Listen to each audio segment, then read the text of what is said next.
नमस्कार मंडळी. तर आपण बसलेलो आहोत मंदिरात. तर खालून पाहिल्यानंतर एवढ्या डोंगरावर एवढं चांगलं मंदिर असेल आणि एवढा चांगला जागा असेल, हे तर आपल्याला असं लॉजिक पण लागत नाही आपलं.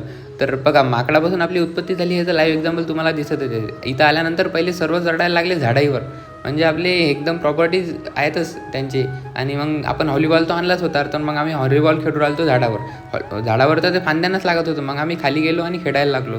तर आपले गुरुजी पण आपल्यासोबत खेळायचे आणि एवढा आनंद येऊ राहिला होता की तुम्हाला वर्ड्समध्ये पण सांगू नाही शकत. तेवढ्यात आपला बॉल गेला वरती आणि आपण तर माकड प्रजातीतले, तर तेवढं मेहपूस तिकडून चढू राहिला. तेवढ्यात आपला अमित भैया बघा, तो तिकडून गेला पण वरती आणि त्यानं बॉल काढला पण. आणि मग पुन्हा आपण खेळायला लागलो.